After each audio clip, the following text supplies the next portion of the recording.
Hello বন্ধুরা, কেমন আছো সবাই? পিঙ্কি ভট্টাচার্য চ্যানেলে তোমাদের সকলকে স্বাগত। আজকে আবার একটা নতুন ব্লগ নিয়ে চলে এসেছি। সকাল থেকে 3টে ঘুম থেকে উঠে স্নান পুজো সব কিছু সেরে ঠিক 4:30 বেরিয়ে পড়লাম। বাইরে তখন ভোর ভোর আলো। কাল রাতে কিন্তু খুব বৃষ্টি হয়েছিল, সাথে ঝড়ও ছিল। সত্যি বলতে কি, কাল রাতে ঘুমাতে যাবার সময় শুধু এই কথাটাই মাথায় ঘুরছিল, কাল সকালে যেন ওয়েদারটা ভালো থাকে আর আমরা যেন খুব স্বস্তিতে আমাদের গন্তব্যে পৌঁছে যেতে পারি।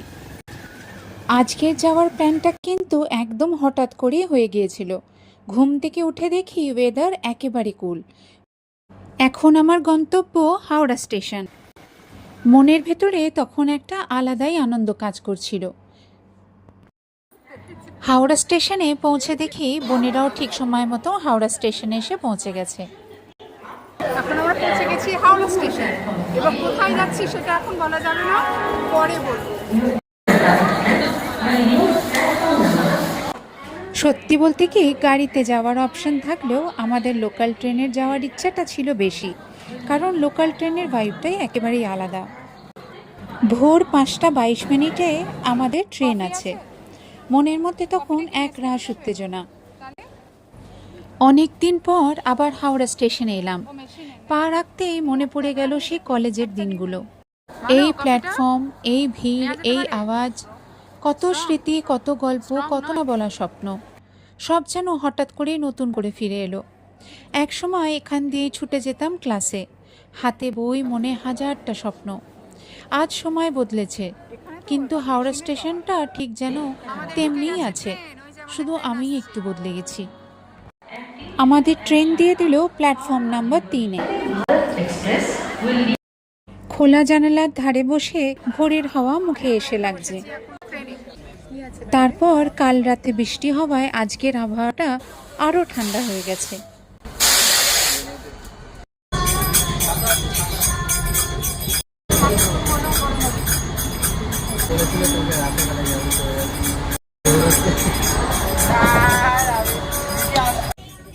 এই সকালবেলায় লোকাল ট্রেনের আমেজটাই আলাদা লাগে। তার সঙ্গে চাওলার ডাক, কত হকার উঠছে নামছে, সব মিলিয়ে মনে পড়ে যাচ্ছে আমার সেই ছোটবেলা। মামার বাড়ি যাওয়া দিদা, যাদের সাথে এক সময় লোকাল ট্রেনে চড়তাম। আজও সেই শব্দগুলো শুনলেই স্মৃতিগুলো নিজের থেকেই ফিরে আসে। আমরা এখন কোন স্টেশনে? সমুদ্রগড়। আমরা এখন কি ট্রেন থেকে আমাদের কারেক্ট টাইমে? টাইম 7:30 ছিল, এখন 8টা বাজে। আচ্ছা, তার মানে আমাদের ট্রেন এখন আধা ঘন্টা লেট। আমরা ঢুকবো 8টা। বাবা, এবার কত রাশ হয়ে যাচ্ছে, প্রচুর রাশ হয়ে যাচ্ছে। আমরা এখন অ্যাবাউট টু রিচ, আমরা 8টার সময় রিচ করবো। 5:22 আমাদের লোকাল ছিল, কাটোয়া লোকাল, এখন আমাদের 8টা। হাওড়া থেকে প্রায় 2.5 ঘন্টার এই লোকাল জার্নি। সকাল প্রায় 8টার দিকে পৌঁছালাম নবদ্বীপ ধামে। নবদ্বীপ নাকি এর থেকেও কোথাও। স্টেশনে নেমে মনে হচ্ছে এই যাত্রাটা শুধু একটা জায়গায় যাওয়ার জন্য নয়, নাকি সামনে আছে এমন কিছু যেটা এখনই বলা ঠিক না। তোমরা কি ভাবছো, নবদ্বীপই শেষ, নাকি আসল গল্পটা শুরু হবে এখান থেকেই? নবদ্বীপ স্টেশনে নেমেই আমরা সবাই মিলে 2-1টা ছবি তুলে নিলাম।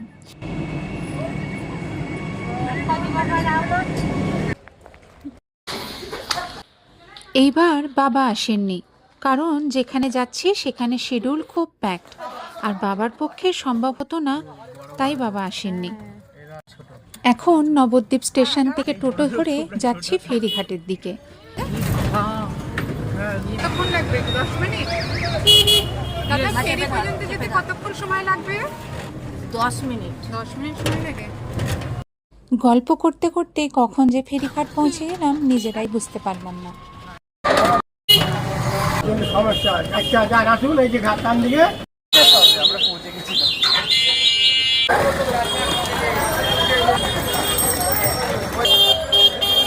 নবদ্বীপে এসে পৌঁছানোর পরেই বুঝলাম এই জায়গাটার ভাইবই আলাদা। এখানেই মাথায় তিলক পরার আসল কারণটা বোঝা যায়।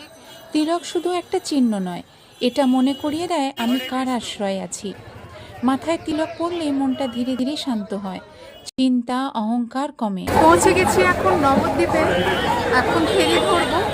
এখন এখানে ব্রেকফাস্ট করে ফেরি ধরে চলে যাব। ফেরিতে সময় লাগবে 10 থেকে 15 মিনিট। এতক্ষণে নিশ্চয়ই গেস করে ফেলেছো। হ্যাঁ, যাচ্ছি মায়াপুরে ইসকন মন্দিরে। ফেরি ধরে চলে যাব মায়াপুর। ভীষণ ভালো লাগছে, ভীষণ ভালো একটা এক্সপিরিয়েন্স হচ্ছে, ভীষণ ভালো লাগছে। হঠাৎ করেই প্ল্যান হয়েছে মায়াপুর আসার। কালকে আবার একাদশী, কালকে সুন্দর করে মন্দিরে সময় স্পেন্ড করব। রাধা না ডাকলে আমাদের মায়াপুর ইসকন মন্দিরে আসা সম্ভবই হতো না। ওখানে টিকিট কেটে ফেরি ধরে চলে যাব মায়াপুর। সিটিং অ্যারেঞ্জমেন্ট করা আছে আপনাদের জন্য।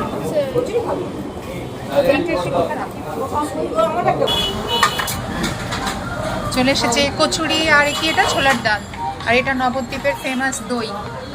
কেমন খেতে রে দইটা? খেয়ে দেখতো। ভালো? কেমন খেতে বাবু? ভালো? তাহলে আরো দুটো নেওয়া যেতে পারে, তাই তো?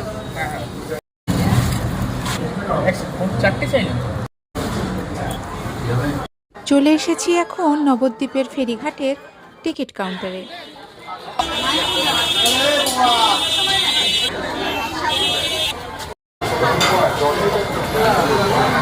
লঞ্চের ভাড়া পিছু 10 টাকা। এখন চা খেতে চলে এসেছি। এই যে চা রেডি হচ্ছে, দাদার দোকানে চা খাচ্ছি।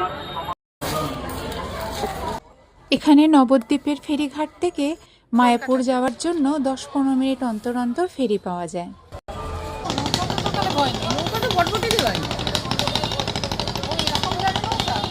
আমি নৌকা আছে ময়ূরটা।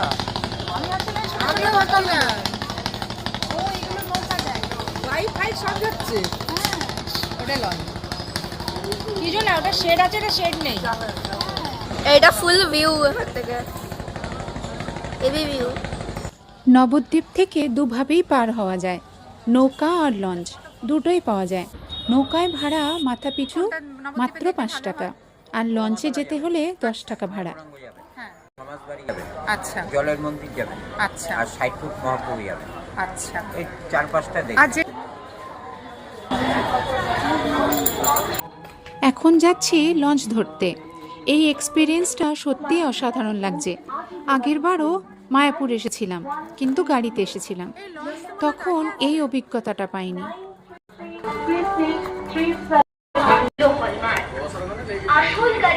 দেখে নামিস বাবা।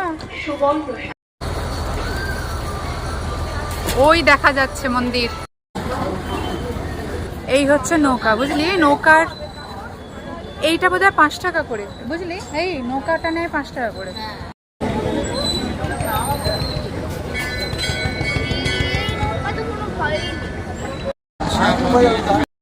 লঞ্চে উঠেই মনে হলো পরিবেশটা একেবারেই অন্যরকম।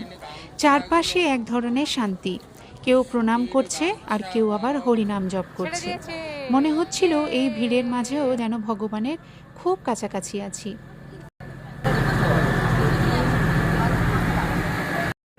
এখন আমরা ফেরি করে পার হচ্ছি হুগলি নদী। এই নদীটাই আসলে পবিত্র গঙ্গারই একটি প্রবাহ। এই পথ দিয়ে প্রতিদিন ভক্তরা আসেন মায়াপুর। জল, হাওয়া আর চারপাশের ভক্তির সাথে মনে হয় যাত্রাটাও একটা প্রার্থনা।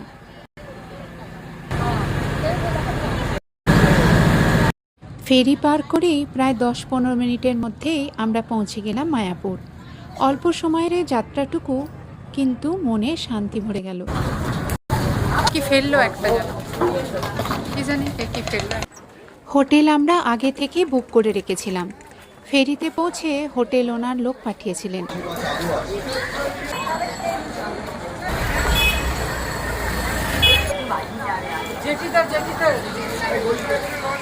হোটেল থেকে লোক চলে এসেছে আমাদেরকে নিতে। এবার বেরিয়ে যাচ্ছি আমরা হোটেলের দিকে। এটা মাঝখানে বসিয়ে দে। হ্যাঁ, মাঝখানে। এখানকার লোকাল টোটো দেখো। এখানে লোকাল টোটোটা হ্যাঁ কত আলাদা আলাদা। দেখ, দুটো করে সিটিং অ্যারেঞ্জমেন্ট, সামনে একটা পিছনে একটা। ক্রাউড ভালো আছে না?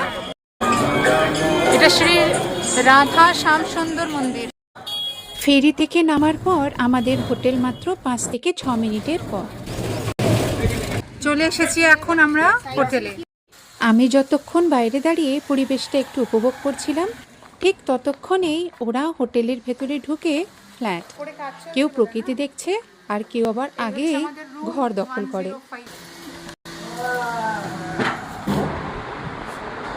এমন টায়ার্ড হয়ে গেছে, কাত হয়ে গেছে, চোখের অবস্থা দেখ দেখি। স্যাটারডে সানডে হওয়ায় মায়াপুরে ভীষণ ক্রাউড। এই সময় হোটেল পাওয়াই যায় না। আমরা একটা ব্র্যান্ড নিউ হোটেল পেয়েছিলাম, যদিও ওপরের ফ্লোরগুলো এখনও আন্ডার কনস্ট্রাকশন। সেই ভোর 3টে ঘুম থেকে উঠে আমরা এসে পৌঁছালাম মায়াপুরে 10:30টায়। পুরো গ্রাম অঞ্চল, মানে একেবারে আমরা যেখানে আছি তার ভেতরে আরও হেঁটে আসলাম। পুরো রাস্তাটা পুরো গ্রাম অঞ্চল, মানে আমরা এখন এক্সপ্লোর করতে এসেছি পুরো ভেতরে গ্রামটা কেমন দেখতে, তাই না? হ্যাঁ, তো কি সরু রাস্তা পুরো। হোটেলে ফিরে একটু রেস্ট করে গদা ভবনে ভোগ খেতে যাব। এখন আমরা যাচ্ছি মন্দিরে যাব এখন ভোগ খেতে। কুপনটা নিয়েছি? হ্যাঁ, ভোগের কুপন আমি আগে থেকেই কাটিয়ে রেখেছিলাম, তাই কোনো তাড়াহুড়ো করতে হয়নি। এখন চলেছি গদা ভবনের দিকে। যাচ্ছি আমরা খেতে ইসকন মন্দিরে ভোগ খেতে বল।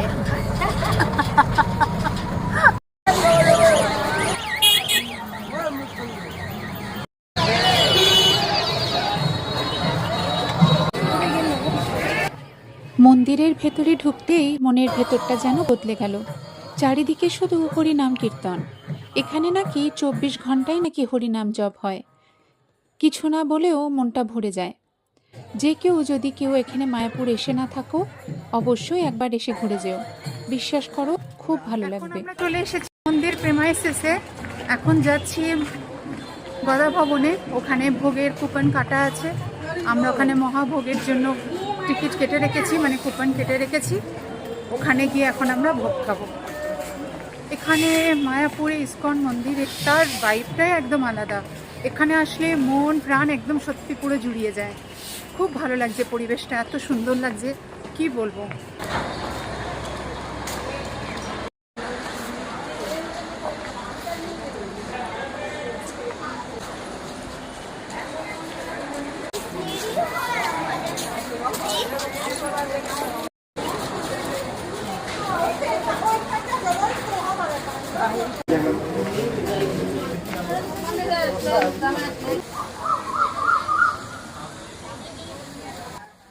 এটা হলো গদা ভবন।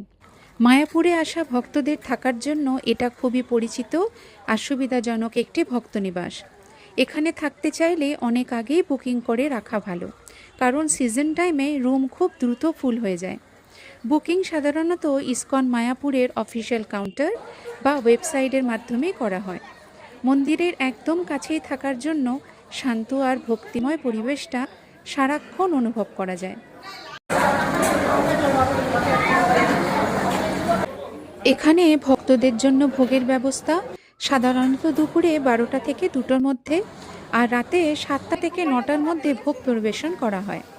টাইমিং একটু এদিক ওদিক হতে পারে, তাই বেস্ট হয় কাউন্টার থেকে কনফার্ম করে নেওয়া। আর আমরা ভোগ খেতে বসেছিলাম ঠিক 1টায়। গদা ভবনে ভোগ খাওয়ার আগে প্রথমে সবাইকে হরে কৃষ্ণ নাম জপ করতে বলা হয়। আর একটা খুব সুন্দর নিয়ম আছে, যতটা খাবেন ততটাই শুধু প্লেটে নিতে হবে, খাবার যেন নষ্ট না হয় সেটা বারবার মনে করিয়ে দেয়া হয়। আর 1 2 3 4 5 6টা বাটি।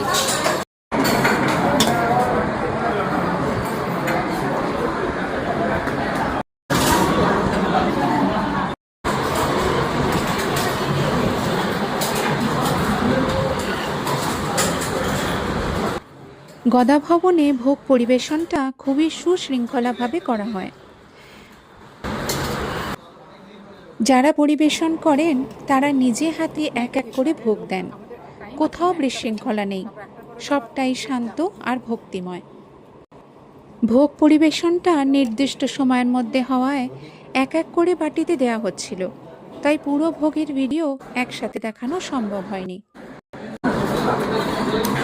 ছিল ডাল, পায়েস, পাঁচমিশালি তরকারি, আর এটাতে কি ছিল চানা পনিরের তরকারি, আলুর দম, চাটনি, পাঁপড়, মিষ্টি। ভোগ খেয়ে মনে হলো যেন অমৃত খেলাম, সত্যি ভাষায় বোঝানো যাবে না। ভোগ খেয়ে কিছুক্ষণ মন্দিরের প্রাঙ্গণে সময় কাটিয়ে আবার ফিরে গেলাম হোটেলে। একটু রেস্ট নিয়ে আবার বিকেলে বেরিয়ে পড়লাম মন্দিরে, কারণ এবার মেন অ্যাট্রাকশন সন্ধ্যার আরতি। এখন যাচ্ছি আমরা মন্দিরে। আমাদের যাওয়ার কথা ছিল 3:30 4টের সময়, এখন আমরা খুব তাড়াতাড়ি বরঞ্চ অ্যাডভান্স চলে যাচ্ছি। 5টা বাজে। দেখুন, আমাদের চেষ্টা ছিল কালকে 3:30টার সময় আসার। আমরা বললাম না, আমরা আজকে এখনই যাবো। ওই জন্য আমরা এত অ্যাডভান্সে বেরিয়ে গেছি। এখন আমরা যাচ্ছি মন্দিরে। পরে ইসকন মন্দিরে যে আরতিটা হয় সেটা 6টার সময় টাইমেই, সেটা দেখব। তারপরে আমাদের ছোটোখাটো শপিং আছে, তারপরে ডিনার নিয়ে সোজা আমাদের হোটেলে ব্যাক করা। দেখুন, ঘুম ইম্পর্টেন্ট, তো আমরা ঘুমিয়ে পড়েছিলাম। কি বলবেন বলুন? ঘুম পায় না বলুন, ঘুম পায় না। এখন যাচ্ছি মন্দিরে, পাশে আমার বোন। পাশে বোন থাকলে পথটা এমনিতেই সহজ আর সুন্দর হয়ে যায়। টোটো ধরে মন্দিরের কাছে পৌঁছে সামনের এক চায়ের দোকান থেকে মোমো করছে চায়ের গন্ধ, আর থাকতে না পেরে চলে গেলাম চা খেতে। সন্ধ্যা আরতির সময় হলো ঠিক সন্ধে 6টায়। দিনের শেষে এই সময়টাতেই ভক্তিতে ভরে ওঠে মায়াপুর। মন্দিরের ভেতরে মোবাইল ফোন বা ক্যামেরা অ্যালাউড নয়, সব সামনের কাউন্টারে জমা দিয়ে ঠিক সন্ধে 6টায় আরতিতে আমরা উপস্থিত হয়ে গেলাম। মন্দিরের ভেতরে ঢুকতেই চারিদিকে শুধু হরিনাম। কৃষ্ণ রাধার দিকে তাকালেই গায়ে কাঁটা আর চোখে জল আসবেই। হরিনাম জপ না করে এখানে দাঁড়িয়ে থাকা যায় না। এক দিদির কোল থেকে গোপালকে কোলে নিয়ে 2 হাত তুলে দর্শন করালাম। মনে হলো এক শিশুর মতো। এই অনুভূতিটা আমি প্রথমবার পেলাম। এই সন্ধ্যাটা সারা জীবন মনে থাকবে। মনের আনন্দে ভক্তরা নৃত্য করছেন, আর আমি নিজেকেও সামলাতে পারলাম না। চোখে অশ্রু নিয়ে নৃত্য, এ কেমন করে সম্ভব? আজ বুঝলাম। মন্দির থেকে বেরোতে বেরোতে বাজে 7:20। সন্ধ্যেটা আমাদের ভীষণ ভালো কাটলো। আজ মন খুলে ঠাকুরের কাছে নৃত্য করলাম। এই অনুভূতিটা সত্যিই আলাদা। ভক্তি জিনিসটা কি এখানে এসে তবেই বোঝা যায়।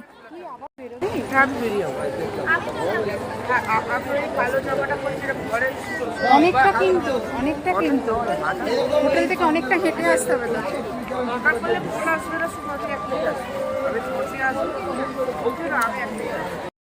হোটেলে ফেরার পথে মনে প্রাণে শুধু একটাই জপ, হরে কৃষ্ণ কৃষ্ণ কৃষ্ণ হরে হরে, হরে রাম রাম রাম হরে হরে। মন্দিরের দর্শন আর আরতি দেখলাম, মানে এত সুন্দর একটা এক্সপিরিয়েন্স, এত সুন্দর লেগেছে কি বলবো।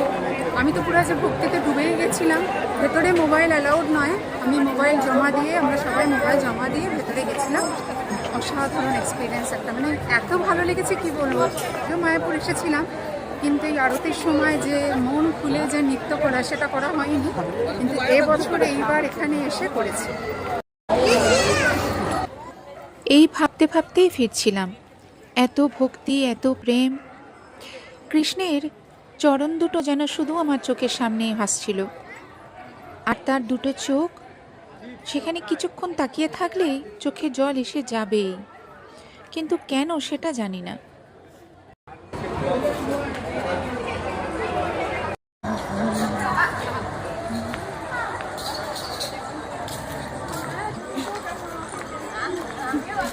কিরে, আরতি কেমন লাগলো? হ্যাঁ, ভালো লেগেছে না? সত্যি অসাধারণ লেগেছে না? ভীষণ ভালো। গনি, কেমন লেগেছে আজকে আরতি? আমরা আরতির সময় যে ভিতরে ছিলাম, খুব ভালো ছিল। মানে কেমন ফিল হচ্ছিল? ওখানে ফোন অ্যালাউ থাকে না, আর ওটাই ভালো।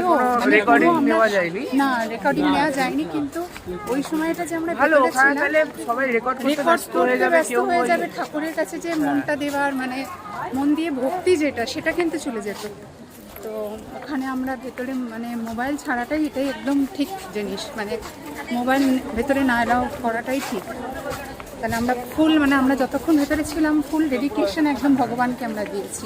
কারণ সব কিছু মডার্নাইজ করে গেলে ট্রেডিশন ভুলে যাবে। ভুলে যাবেন। ভালো, এত ভালো লেগেছে পুরো সন্ধ্যেটা। এখানে আমরা মায়াপুরে এলাম, পুরো সন্ধ্যেটা দেখতে আজকে একটু সময় পুরো কেটে গেল। সময় কেটে গেল। আর পুরো টাইমটা আমরা পুরো মন্দিরে দিয়েছি, ঠাকুরকে দিয়েছি। ঠাকুরের সাথে যে মনের একটা কথা সেটা আমরা বলেছি, মানে সত্যি মন ভরে গেছে আমার। এবার তো মায়াপুরে এসে তো আমি আজকে তো একদম মন খুলে একদম নেচেওছি। সত্যি ভীষণ ভালো লেগেছে, মানে ভাবা যায় না, মানে এত সুন্দর একটা অনুভূতি মনের মধ্যে নিয়ে যাচ্ছি। এখানে ভক্তরা নিজের আনন্দে নিজের মতো করে ঠাকুরের সামনে নৃত্য করে। কোনো দেখানো নেই, কোনো চাওয়া নেই, শুধু নিঃশর্ত সমর্পণ। মনে হচ্ছে পৃথিবীর সব সুখ বুঝি এখানেই। আজকের সন্ধ্যাটা সত্যিই ভীষণ ভালো কাটলো। এবার বেরোলাম একটু শপিং করতে। নিজের জন্য কিনে ফিরলাম একটা গোপী ড্রেস। চলে এসেছি চাট কাউন্টারগুলোতে। একটু টুকিটাকি খেয়ে পায়ে হেঁটেই হোটেল ফেরার সিদ্ধান্ত নিলাম।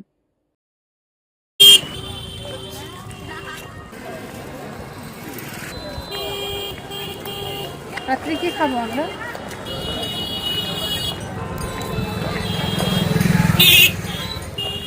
এখন এই সময়টা হাঁটতে দেখ অসুবিধে লাগে না, ঠান্ডা ঠান্ডা ওয়েদারটা কিন্তু খুব কষ্ট কিন্তু এখন পর্যন্ত ফিল করিনি। আমরা ভাবছিলাম না খুব গরম, দেখ ওয়েদারটা এত সুন্দর ঠান্ডা হয়ে গেল, তাই না? রাত প্রায় তখন 9টা। হোটেলে ফেরার পথেই পেয়ে গেলাম একটা চায়ের দোকান। গরম কড়া চা পেলে আর কি বা চাই। হোটেলে ফিরে এসে তাড়াতাড়ি ডিনার সেরে ফেললাম, কারণ কাল আবার উঠতে হবে ঠিক রাত 3টে। কেন? কারণ আগামীকালের অনুভূতিটা হতে চলেছে আরও বিশেষ। বাকিটা জানতে হলে শেষ পর্যন্ত ব্লগটা দেখো। আজকের ব্লগটা এখানেই শেষ করলাম। আবার দেখা হবে খুব শিগগিরই। ভিডিওটা ভালো লাগলে লাইক দিও, আর নতুন হলে চ্যানেলটা সাবস্ক্রাইব করতে ভুলো না। বাই।